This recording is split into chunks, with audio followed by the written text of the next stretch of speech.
ഈ അടുത്താണ് നമ്മളുടെ മലയാളത്തിലെ ഒരു പ്രമുഖ നടിയായിട്ടുള്ള ലക്ഷ്മി പ്രിയ KSFE ചിട്ടികളിൽ ചേർന്നിട്ട് പെട്ടുപോയതും അത് KSFE വളരെ മോശമായിട്ടുള്ള രീതിയിലാണ് കാര്യങ്ങൾ ഡീൽ ചെയ്തതും എന്നുള്ള രീതിയിൽ ഒരു വീഡിയോ എടുക്കുകയും അത് മറുനാടൻ മലയാളി പോലുള്ള ചാനലുകൾ അത് വലിയ വാർത്തയാക്കുകയും ചെയ്തിരുന്നു. അപ്പോൾ ഈ വീഡിയോയിലൂടെ നമ്മൾ ട്രൈ ചെയ്യുന്നത് ഇത്തരം കാര്യങ്ങൾ ഒഴിവാക്കുന്നതിനായിട്ട് KSFEയും അതോടൊപ്പം തന്നെ ചിട്ടി ചേരുന്നവരും എന്താണ് ചെയ്യേണ്ടത്, രണ്ട് കൂട്ടർക്കും ബെനിഫിഷ്യലാവുന്ന കാര്യങ്ങൾ എങ്ങനെ മുന്നോട്ട് കൊണ്ടുപോകാമെന്നുള്ളതാണ്. അപ്പോൾ ചിട്ടി ചേരാൻ ആഗ്രഹിക്കുന്നവരും ചിട്ടി ഉള്ളവരും നിങ്ങൾ ഈ വീഡിയോ ഒന്ന് കണ്ടു കഴിഞ്ഞാൽ നമ്മൾ ചിട്ടി ചേരുന്നതിന് മുൻപ് തന്നെ അതിൽ നിന്ന് എങ്ങനെ ലാഭകരമായിട്ട് പുറത്തു കടക്കാം എന്നുള്ളതിനെ പറ്റിയിട്ടുള്ള വഴികൾ ഈ വീഡിയോയിൽ വളരെ കൃത്യമായിട്ട് പറയുന്നുണ്ട്. അപ്പോൾ അത്തരം കാര്യങ്ങൾ അറിയാനായിട്ട് ഈ വീഡിയോ അവസാനം വരെ കാണാം. ആദ്യമേ ഒരു കാര്യം പറയട്ടെ, ഇത് KSFEയെ സപ്പോർട്ട് ചെയ്യുന്ന വീഡിയോയോ ലക്ഷ്മി പ്രിയയെ സപ്പോർട്ട് ചെയ്യുന്ന വീഡിയോ അല്ല. ഇതൊരു ന്യൂട്രലായിട്ടുള്ളൊരു വ്യൂ, എങ്ങനെ നമ്മൾക്ക് എല്ലാവർക്കും നല്ല രീതിയിൽ KSFEയിലെ കാര്യങ്ങൾ ഉപയോഗിച്ചുകൊണ്ട് നമുക്ക് സാമ്പത്തികമായിട്ടുള്ള നേട്ടം ഉണ്ടാക്കാമെന്ന് പറയുന്ന ചെറിയൊരു വീഡിയോ ആണ്.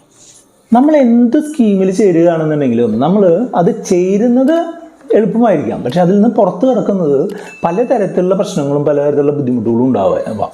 അപ്പോൾ നമ്മളൊരു കാര്യം ചേരുന്നതിന് മുൻപ് അതിൽ നിന്ന് എങ്ങനെയൊക്കെ പുറത്ത് കിടക്കാമെന്നുള്ളത് വളരെ കൃത്യമായിട്ട് മനസ്സിലാക്കിയിരിക്കണം. അങ്ങനെ കൃത്യമായിട്ട് മനസ്സിലാക്കിയ ഒരു തീരുമാനം എടുത്തുകൊണ്ട് നമ്മൾ ചേരുകയാണെന്നുണ്ടെങ്കിൽ ഏത് കാര്യമായാലും നമുക്ക് പ്രോഫിറ്റബിളായിട്ട് അത് അവസാനിപ്പിക്കാനാണ് സാധിക്കും. ഞാനിന്ന് പറഞ്ഞു വരുന്നത് KSFEയിൽ എങ്ങനെയൊക്കെ നിങ്ങൾക്ക് ചിട്ടി ചേർന്ന് കഴിഞ്ഞിട്ടുണ്ടെങ്കിൽ അതിൽ നിന്ന് പുറത്ത് കിടക്കാമെന്നുള്ളതാണ്. KSFEയുടെ പോസിറ്റീവും നെഗറ്റീവായിട്ടുള്ള എല്ലാ കാര്യങ്ങളും നമ്മൾ പറയുന്നുണ്ട്. നമ്മളിപ്പോൾ KSFEയെ നല്ലത് എന്ന് പറഞ്ഞുകൊണ്ട് മാത്രം പ്രൊമോട്ട് ചെയ്യാനോ അല്ലെങ്കിൽ KSFE മോശമാണെന്ന് പറഞ്ഞ് അകത്തി കാട്ടാനോ ഉള്ള ശ്രമമല്ല ഈ വീഡിയോ. നിങ്ങൾക്ക് സാധാരണക്കാർക്ക് എങ്ങനെ KSFE ചിട്ടികൾ ഗുണകരമായിട്ട് അവസാനിപ്പിച്ചുകൊണ്ട് മുന്നോട്ട് പോകാമെന്നാണ് ഈ വീഡിയോയിലൂടെ പറയുന്നത്. അതുകൊണ്ട് തന്നെ ഈ വീഡിയോ നിങ്ങൾ അവസാനം വരെ കാണുക. കൂട്ടുകാരുമായിട്ട് KSFE ചിട്ടികളുള്ള അല്ലെങ്കിൽ KSFE ചിട്ടിയിൽ ചേരാൻ ആഗ്രഹിക്കുന്ന കൂട്ടുകാരുമായിട്ട് ഈ വീഡിയോ ഒന്ന് ഷെയർ ചെയ്ത് കൊടുത്താൽ അവർക്കും കൂടെ ഉപകാരമായേക്കാം. ഞാൻ സുബീഷാണ്. റുപ്പിമംഗ് എന്ന് പറഞ്ഞ യൂട്യൂബ് ചാനലിലൂടെയും ആസ്ക് റുപ്പിമംഗ് എന്ന് പറഞ്ഞ വാട്സപ്പ് സർവീസിലൂടെയും പേഴ്സണൽ ഫിനാൻസുമായി ബന്ധപ്പെട്ട കാര്യങ്ങൾ പറഞ്ഞു വരുന്നത് ഞാനാണ്.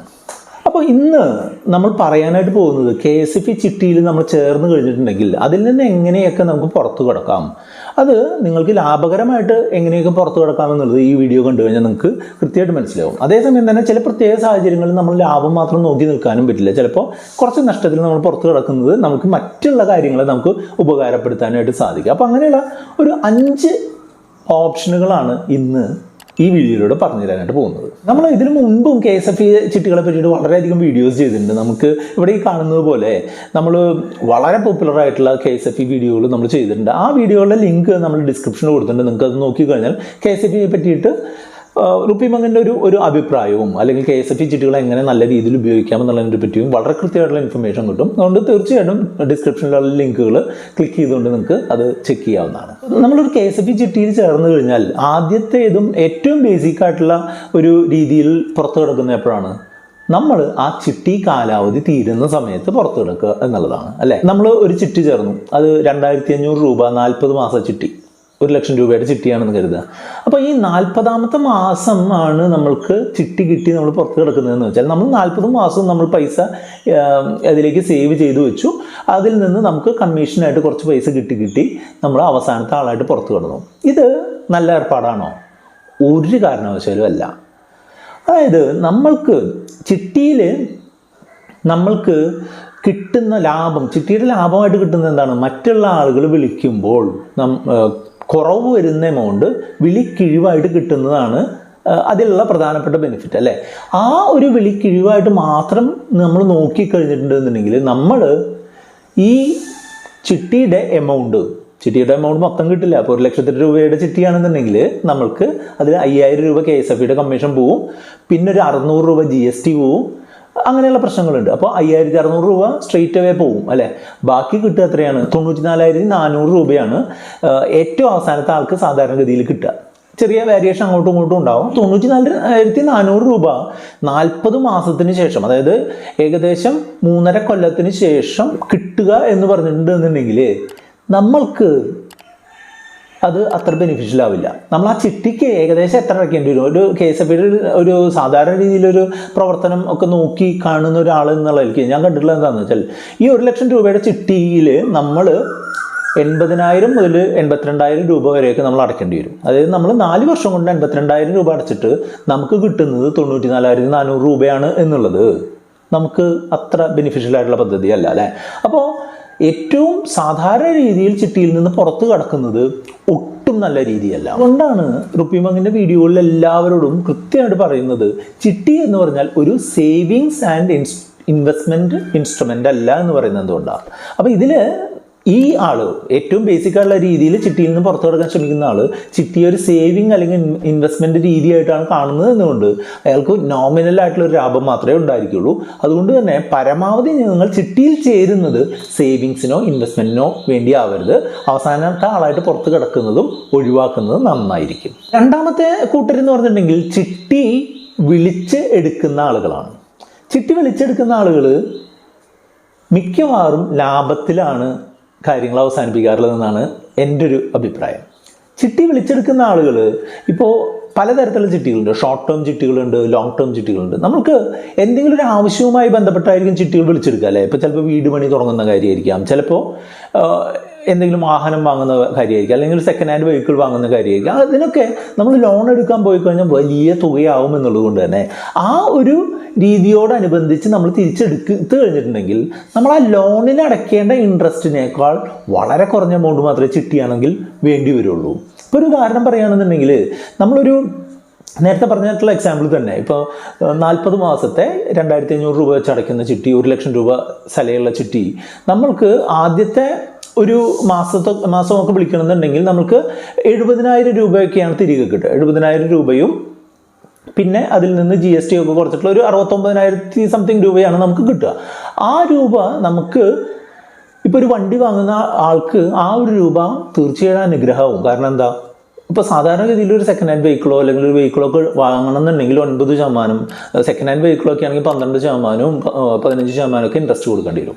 അപ്പോൾ അതേസമയം തന്നെ നമുക്കിത് വളരെ നോമിനലായിട്ടുള്ള എമൗണ്ട് ഓരോ മാസം തിരിച്ചടച്ചുകൊണ്ട് മുന്നോട്ട് പോകാനും പറ്റും. അതുകൊണ്ട് ഇപ്പോൾ ചിട്ടി മുൻകൂറായിട്ടൊക്കെ വിളിച്ചെടുത്ത് ഇപ്പോൾ ഒരു ലോണൊക്കെ തീർക്കാൻ പോകുന്ന ആളുകൾ തീർച്ചയായിട്ടും ലാഭകരമായിട്ടുള്ള ഒരു രീതിയാണ് ഫോളോ ചെയ്യുന്നത്. അപ്പോൾ നമ്മൾ ഒരു മോശം കാര്യവും പറഞ്ഞു, ഒരു നല്ല കാര്യവും പറഞ്ഞു. അപ്പോൾ ഞാൻ മുൻപ് പറഞ്ഞ കാര്യം ഓർമ്മിക്കട്ടെ, നമ്മളിപ്പോൾ KSFE ചിട്ടികൾ നല്ലതാണെന്നോ മോശമാണെന്നോ പറയാനില്ല. നമ്മൾ അതിൻ്റെ ഒരു ന്യൂട്രൽ വ്യൂ ആണ് ഇവിടെ പറയാനായിട്ട് പോകുന്നത്.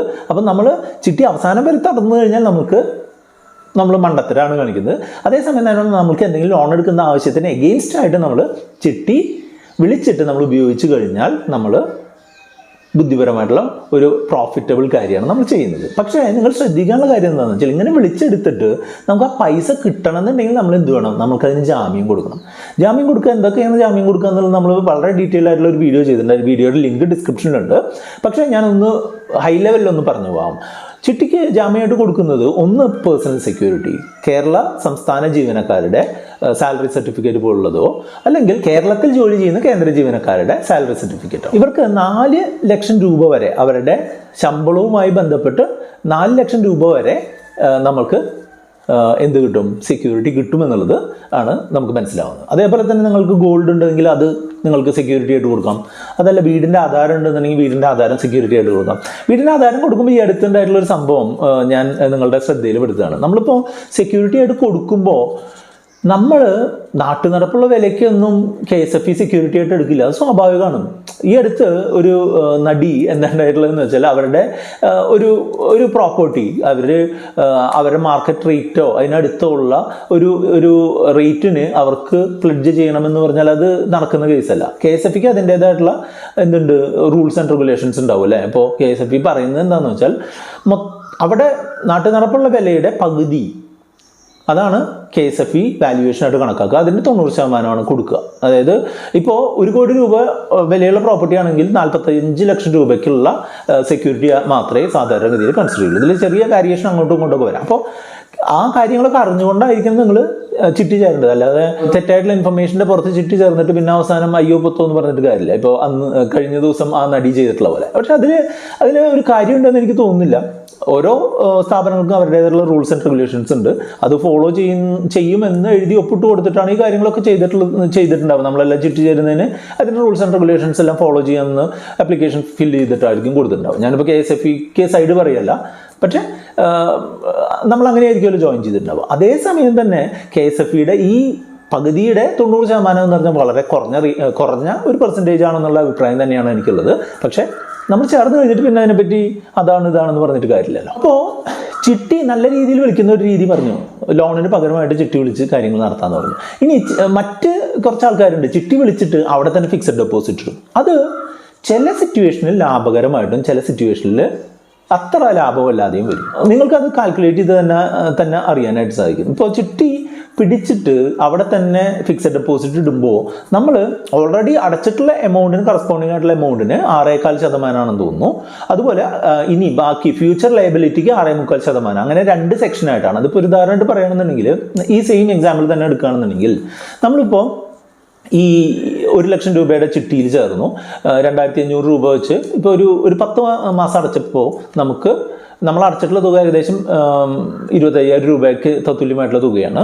ബാക്കി 75,000 രൂപ നമ്മൾ അടയ്ക്കാനുണ്ട്. നമ്മൾ വിളിച്ചെടുത്തിട്ടുള്ളത് നമ്മളിപ്പോൾ ഒരു 80,000 രൂപയ്ക്കാണ് വിളിച്ചെടുത്തിട്ടുള്ളതെന്ന് കരുതുക. അപ്പോൾ നമ്മൾ ഇനി ഭാവിയിൽ അടയ്ക്കാനുള്ള എമൗണ്ട് നമ്മളുടെ ഫ്യൂച്ചറായിട്ടുള്ള ലൈബിലിറ്റിക്ക് അവർ കൂടുതൽ ഇൻട്രസ്റ്റ് ഫിക്സഡ് ഡെപ്പോസിറ്റ് ഇടുമ്പോഴത്തേക്കും നമ്മൾ ഓൾറെഡി അടച്ചിട്ടുള്ള തുകയ്ക്ക് കുറഞ്ഞ എമൗണ്ട് 6.25% ഇപ്പോഴത്തെ ഈ വീഡിയോ ഷൂട്ട് ചെയ്യുമ്പോഴുള്ള തുക ഇൻട്രസ്റ്റ് റേറ്റ് എന്ന് വരുന്നു.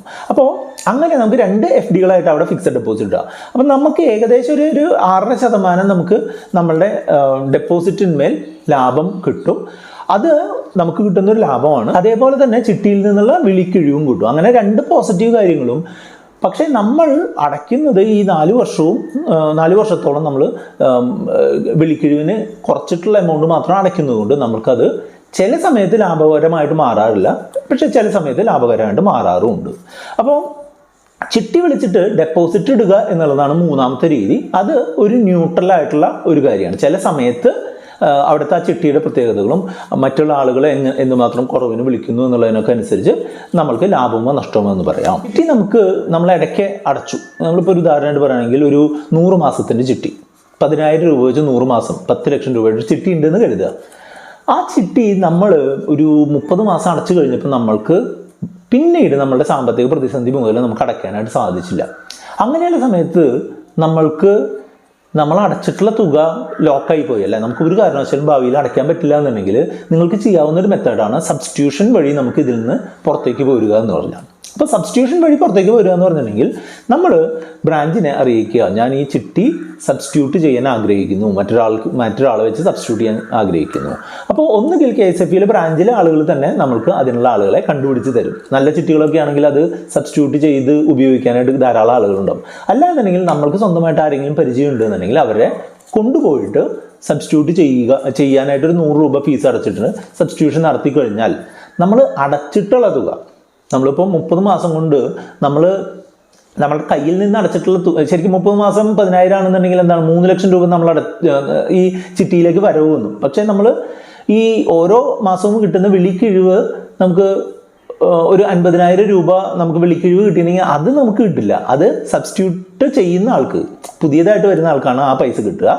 അപ്പോൾ നമുക്ക് കിട്ടുക എന്താണ്, നമ്മൾ ആക്ച്വലി നമ്മുടെ കയ്യിൽ നിന്ന് എടുത്ത് അടച്ചത്. അതായത് ഈ 3 മാസമായിട്ട് 10,000 രൂപയ്ക്ക് പകരം നമ്മൾ 7,500, 8,000 ഒക്കെ പറഞ്ഞ് നമ്മളൊരു 2.5 ലക്ഷം രൂപ അടച്ചിട്ടുണ്ടെങ്കിൽ ആ 2.5 ലക്ഷം രൂപ കിട്ടും. ബാക്കി 50,000 എന്ന് പറഞ്ഞിട്ട് അവർക്ക് വിളിക്കിഴിവായിട്ടുള്ള പൈസ പുതിയതായിട്ട് അതിലേക്ക് വന്ന ആൾക്ക് കൈമാറപ്പെടും. അപ്പോൾ സബ്സ്റ്റിറ്റ്യൂട്ട് ചെയ്ത് കഴിഞ്ഞാൽ നമ്മൾ അടച്ചിട്ടുള്ള തുകയെങ്കിലും നഷ്ടം കൂടാതെ നമുക്ക് തിരിച്ചെടുക്കാം എന്നുള്ളതാണ്. അപ്പോൾ അങ്ങനെ സബ്സ്റ്റിറ്റ്യൂട്ട് ചെയ്ത് നമുക്ക് അതിൽ നിന്ന് പുറത്തു കൊടുക്കാം. അപ്പോൾ സബ്സ്റ്റിറ്റ്യൂട്ട് ചെയ്യുന്നത് ചിട്ടിയിൽ ഒരു നിശ്ചിത എമൗണ്ട് അടയ്ക്കാനും ഭാവിയിൽ കുറേശ്ശെ എമൗണ്ടായിട്ട് അടച്ചുകൊണ്ട് ഒരു ഇൻവെസ്റ്റ്മെൻറ്റ് നടത്താൻ പറ്റുന്ന ആളുകൾക്ക് പറ്റുന്ന വളരെ നല്ലൊരു ഓപ്ഷനാണ് മുടക്കച്ചിട്ടികൾ അല്ലെങ്കിൽ സബ്സ്റ്റിറ്റ്യൂഷൻ ചിട്ടികൾ എന്ന് പറയുന്നത്. അതിനെപ്പറ്റി വളരെ പോപ്പുലർ ആയിട്ടുള്ളൊരു വീഡിയോ നമ്മുടെ ചാനലിലുണ്ട്.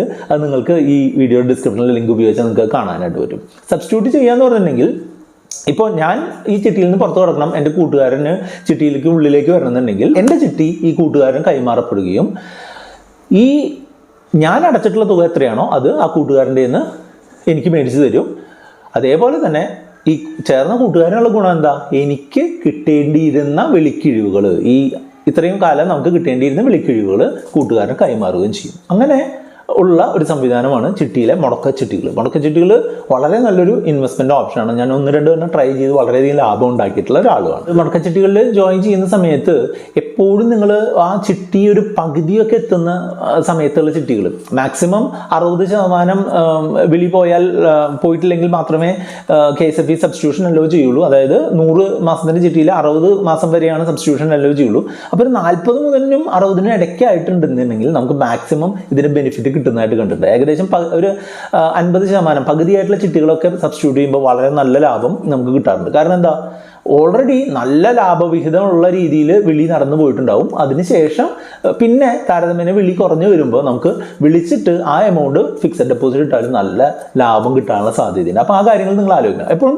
ശ്രദ്ധിക്കേണ്ട 1-2 കാര്യങ്ങളൊക്കെ പറഞ്ഞുതരാം. നമ്മൾ സബ്സ്റ്റിറ്റ്യൂട്ട് ചെയ്യുമ്പോൾ നമ്മൾ കൊടുക്കുന്ന എമൗണ്ട് 2 ലക്ഷത്തിൽ കുറവാണെന്നുണ്ടെങ്കിൽ ക്യാഷ് ആയിട്ട് പേ ചെയ്യാൻ പറ്റും. അതല്ല എന്നുണ്ടെങ്കിൽ നമ്മൾ RTGS ചെയ്ത് കൊടുക്കേണ്ടതായിട്ട് വരും KSFEയിലേക്ക്. പിന്നെ ഏത് മാസമാണോ നമ്മൾ ചിട്ടിയിൽ ഓപ്ഷനിൽ പങ്കെടുക്കാൻ ഉദ്ദേശിക്കുന്ന മാസം അതിൻ്റെ 14 ദിവസം മുൻപെങ്കിലും നിങ്ങളുടെ സബ്സ്റ്റിറ്റ്യൂഷൻ പ്രോസസ്സ് കംപ്ലീറ്റ് ചെയ്തിരിക്കണം എന്നുള്ളൊരു കാര്യം കൂടെ ഉണ്ട്. അപ്പോൾ സബ്സ്റ്റിറ്റ്യൂട്ട് ചെയ്യുന്നത് എൻ്റെ ഒരു അഭിപ്രായത്തിൽ വളരെ ബുദ്ധിമുട്ടി നിൽക്കുന്ന ഒരാൾക്ക് ലാഭവും നഷ്ടവും ഇല്ലാത്ത പരിപാടിയാണ്. പക്ഷേ ചുമ്മാ സബ്സ്റ്റിറ്റ്യൂട്ട് ചെയ്ത് കഴിഞ്ഞാൽ അത് നഷ്ടക്കച്ചവടമാണ്. മനസ്സിലായില്ലേ? അടുത്ത 2 ഓപ്ഷനുകൾ മുൻകൂറായിട്ട് തീർക്കുന്ന മാർഗങ്ങളാണ്. അതായത് പ്രീമച്വർ ക്ലോസിങ് എങ്ങനെ നടത്താമെന്നുള്ളതാണ്. ഇപ്പോൾ നമ്മൾ ഒരു ചിട്ടിയിൽ ചേർന്നിട്ടുണ്ട്, നമ്മളതിൻ്റെ പൈസയൊക്കെ അടച്ചിട്ടുണ്ട്, അതുവരെയുള്ള പൈസയൊക്കെ അടച്ചു. പക്ഷേ നമ്മളവിടെ ചിട്ടി വിളിച്ച് അവിടെ നിന്ന് നമ്മളുടെ ഡോക്യുമെൻറ്റുകൾ നമ്മളവിടെ സബ്മിറ്റ് ഒക്കെ ചെയ്തിട്ടുണ്ട്. അങ്ങനെയുള്ള സമയത്ത് നമുക്ക് അതിൽ നിന്ന് പുറത്ത് കിടക്കണം. ഇനി 5-10 മാസത്തെ കാര്യമുള്ളൂ എന്നുണ്ടെങ്കിൽ നിങ്ങൾക്ക് 2 തരത്തിൽ അത് പ്രീമച്വറായിട്ട് ക്ലോസ് ചെയ്യാം എന്നുള്ളതാണ്. അതായത് നമ്മൾക്കിനി 10 മാസമേ ഉള്ളൂ എന്ന് കരുതുക. 2500-ന്റെ ചിട്ടിയാണ്, 40 മാസത്തിൻ്റെ ചിട്ടി 30 മാസം അടച്ചു, നമ്മൾ ചിട്ടി വിളിച്ചു, നമ്മൾ അതിൻ്റെ പൈസയ്ക്ക് ഉപയോഗിച്ചു. അത് കഴിഞ്ഞിട്ട് ഇനി ആകെ ഒരു 10 മാസമേ ഉള്ളൂ. അപ്പോൾ 10 മാസം ഇനി നമ്മൾ അടയ്ക്കാനുള്ള ടോട്ടൽ തുക എത്രയാണ്? 2500 × 10 25,000 രൂപയാണ്. നമുക്ക് ചെയ്യാവുന്നത് എന്താണെന്ന് വെച്ചാൽ ഈ 2500 രൂപ മൊത്തത്തിൽ ചിട്ടിയിലേക്ക് അങ്ങ് അടയ്ക്കുക. 10 മാസത്തെ എമൗണ്ട് അഡ്വാൻസ് ആയിട്ട് അടച്ചിട്ട് നമ്മളുടെ ഡോക്യുമെൻറ്റുകളെല്ലാം റിലീസ് ചെയ്യാം. അങ്ങനെ അടയ്ക്കുമ്പോൾ പക്ഷേ നിങ്ങൾ അപ്പോൾ ഒരു കാര്യം ചോദിക്കുക, അപ്പോൾ അങ്ങനെ അടയ്ക്കുമ്പോൾ നമുക്ക് ആ സമയത്ത് കിഴിവെല്ലാം നഷ്ടപ്പെടില്ല എന്ന് ചോദിക്കും. കിഴിവ് നഷ്ടപ്പെടില്ല.